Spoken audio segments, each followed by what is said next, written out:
You are now listening to Macrodose.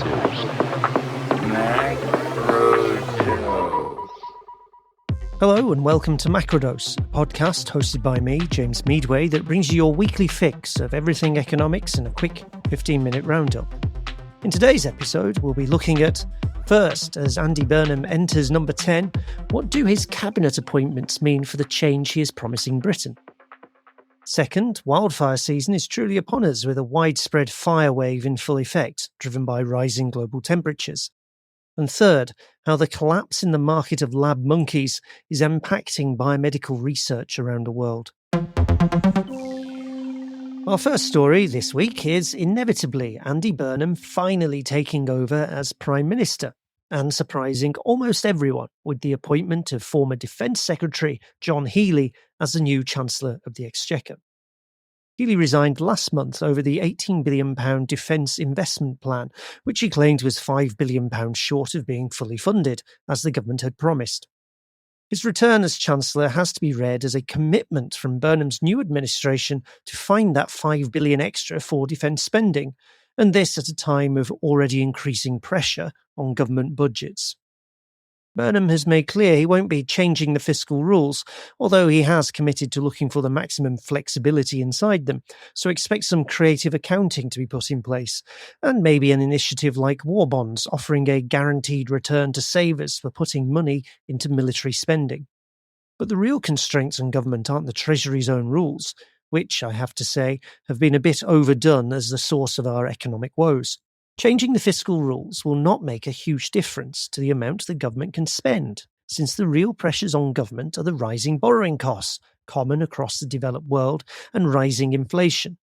They are a product of real-world events, far beyond the control of this or potentially any government, like the renewed flare-up of the war in Iran and the ongoing closure of the Strait of Hormuz, and the arrival of the so-called Godzilla El Niño with all its disruption to agriculture and food systems worldwide. Add to that the general backdrop of climate change, its exceptional costs, and some UK-specific problems of decades of low investment, and a few tweaks to Treasury rules really don't amount to too much.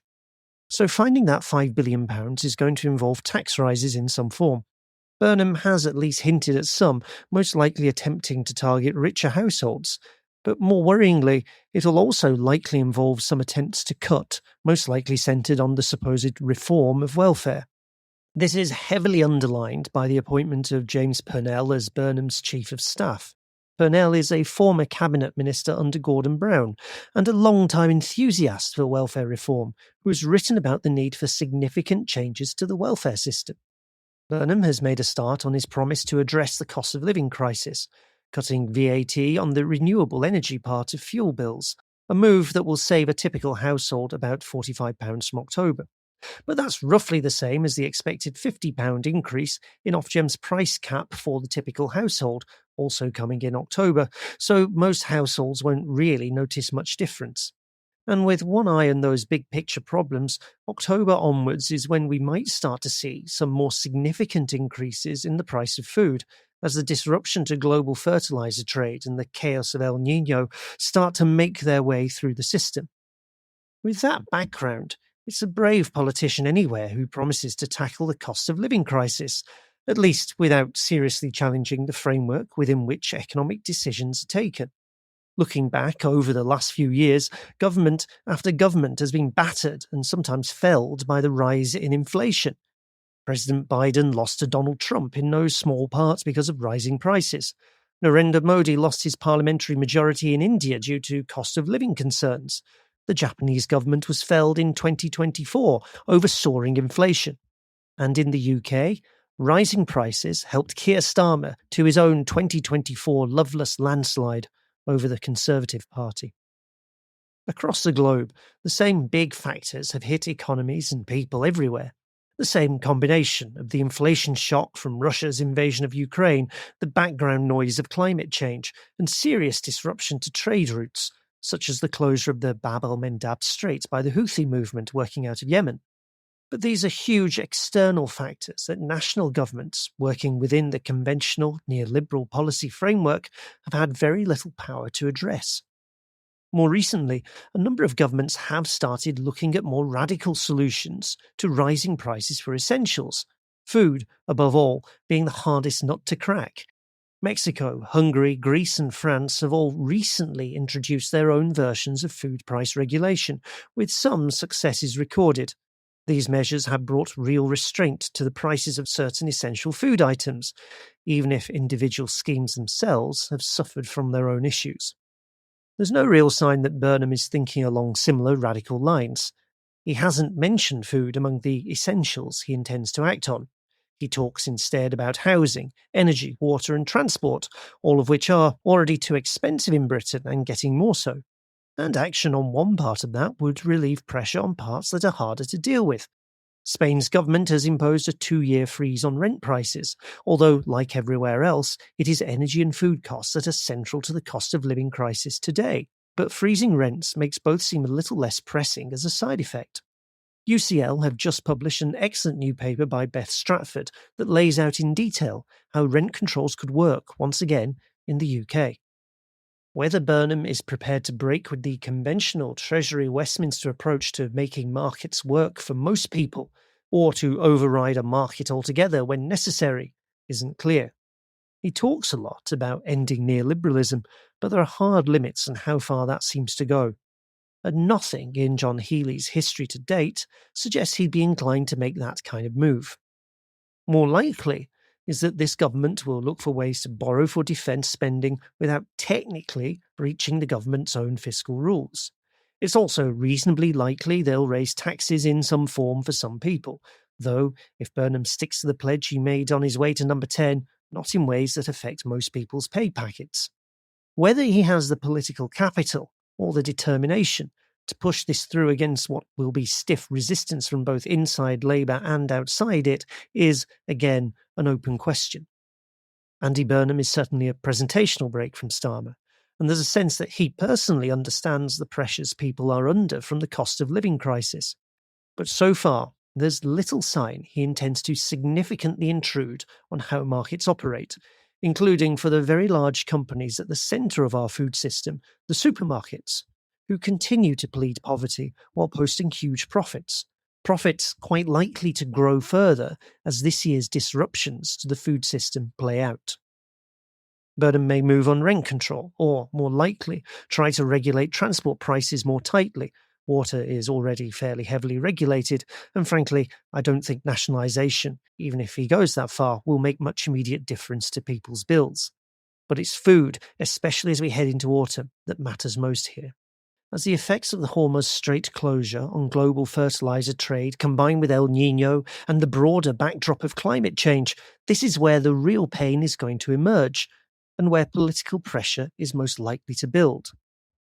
Burnham can go on tinkering around the edges of household budgets, but the real impact will come when people go into the supermarkets and find that, on top of an almost 40% rise in typical food prices over the last 4 years, they're now paying even more.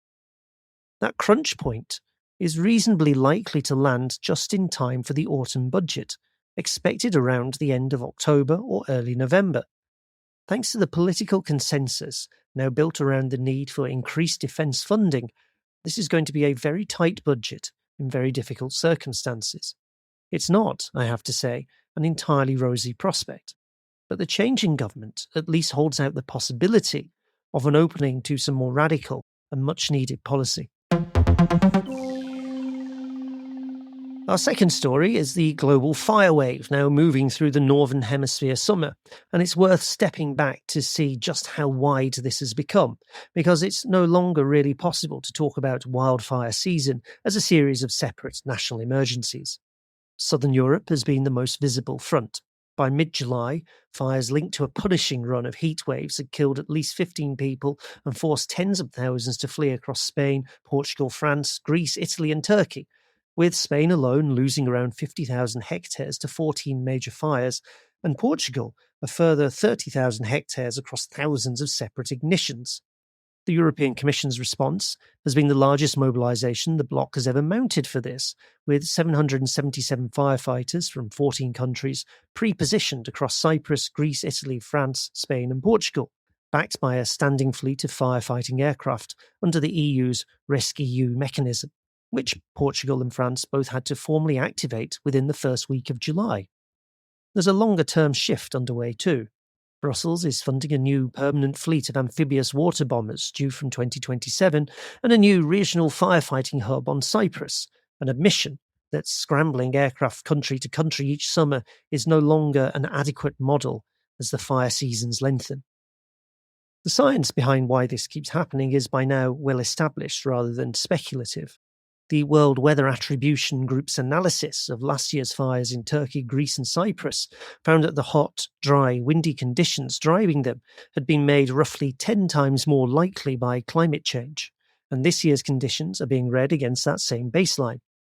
As of the start of July, the EU's Joint Research Centre had recorded over 167 hectares burned between the start of the year and July 15th.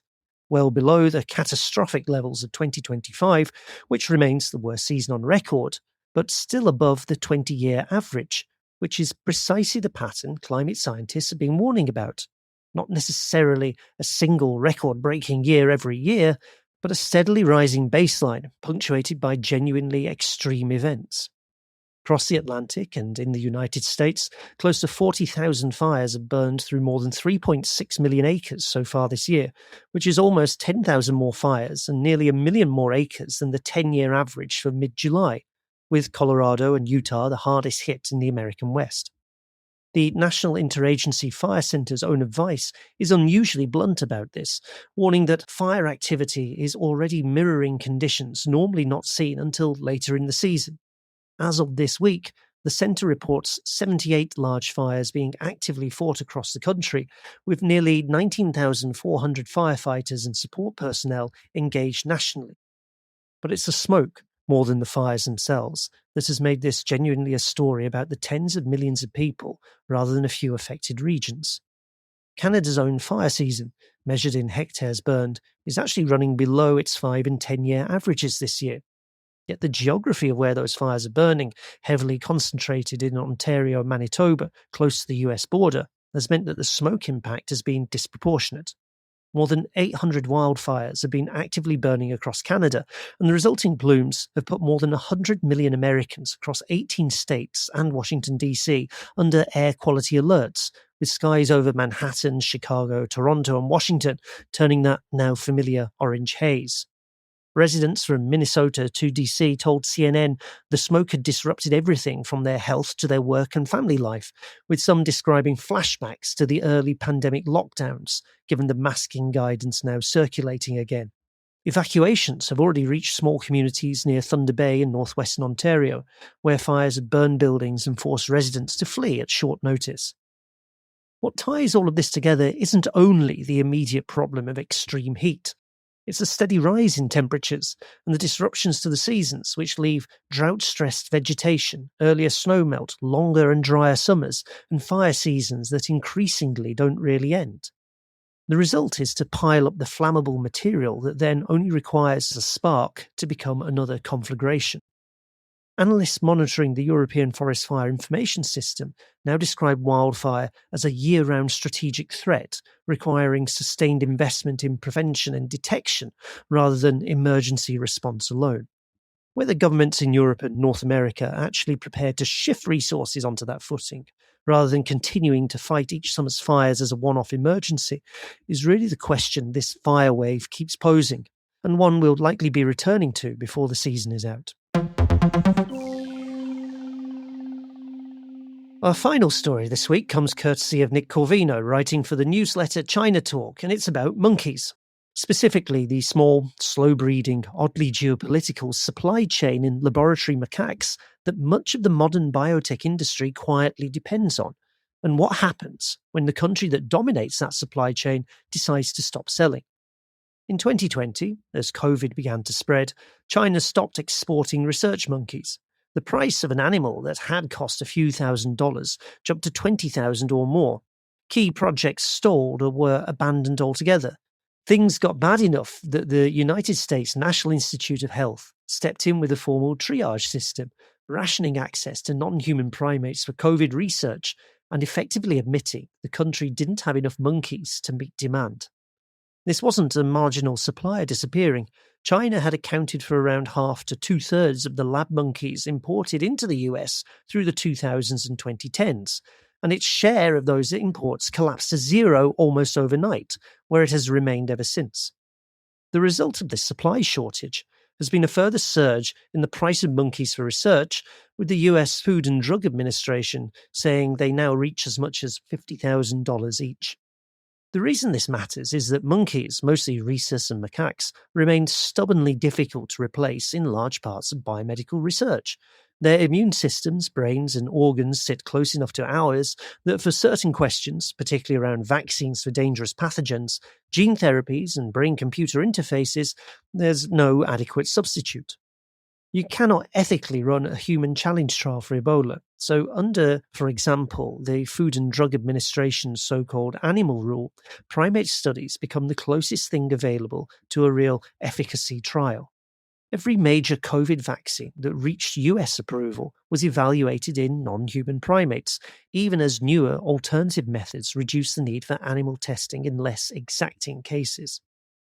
China's dominance of this supply chain wasn't inevitable. For decades, India was the main global supplier, until Prime Minister Morarji Desai banned rhesus exports in 1978 on a mix of conservation, animal welfare, and religious grounds. China filled the vacuum, building up a native breeding stock and a laboratory animal system that, however imperfect, was more trusted by regulators elsewhere than emerging alternatives like Cambodia or Vietnam. Not least because China has its own booming biopharma sector, consuming the same animals domestically. And that domestic demand is really the crux of the piece. Beijing's 2015 overhaul of its drug approval system helped the combined value of its biopharma sectors leap from roughly $5 billion to $400 billion within 5 years. And Chinese firms like WuXi, Pharmaron, and JOINN moved aggressively to buy up breeding capacity for their own trials. When China then banned the wildlife trade in January 2020, ostensibly to curb zoonotic disease risk, it also had the effect of keeping an increasingly scarce resource at home. Even inside China, monkeys are now described in the press as hot commodities, with reports of monkey hoarding as domestic drug development competes for the same limited stock. Chinese procurement tenders have shown prices for a single cynomolgus monkey rising more than a third in just a few months this year. But by maintaining a tight grip on supply and enforcing an export ban, China may also be giving its domestic pharmaceutical industry a competitive edge. Biomedical research is an industry now working under tight supply constraints, with three major blocks, the US, Europe, and China, effectively competing for limited global supplies of essential inputs, in this case, meaning monkeys for testing. There are a few options for solving this, and as Corvino writes, all of them are fairly unsatisfying. Buying from alternative suppliers such as Cambodia, Vietnam, and Mauritius has filled some of the gap for the US and Europe, but with real reliability problems. In 2022, the US Justice Department indicted Cambodian officials over an alleged scheme laundering wild-caught macaques as captive bred. Breeding domestically is the cleaner long-term answer, but macaques are slow, roughly 5.5 months gestation, one infant at a time, 3 to 4 years to sexual maturity, meaning any serious effort to reach self-sufficiency is a project measured in the better part of a decade, not a budget cycle. Attempting to short-circuit this has led to US and European firms buying and auditing overseas breeders outright, as Charles River Laboratories did in January this year with a $510 million acquisition of a major Cambodian supplier. Underneath the specifics, this is the same structural story we keep returning to in Macrodose. A critical input into a modern, complex system turns out to run through a single country's decisions, a single choke point, a single set of animals that reproduce far more slowly than the demand for them grows, interrupted, in this case, by the terrible biological event of the pandemic and government's reaction to it.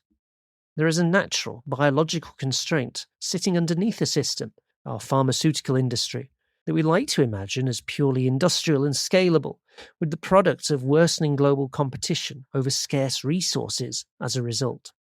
The course of the next pandemic, if and when it comes, may turn out to be shaped as much by how many macaques the world has ready, as by anything happening in a lab. Thank you for listening to today's show. Macrodose is a Planet B production. If you enjoyed the show and you'd recommend it to friends, please consider leaving us a rating and review wherever you get your podcasts. You can find all our episodes, including our bonus interview content, on our Patreon at patreon.com/macrodose.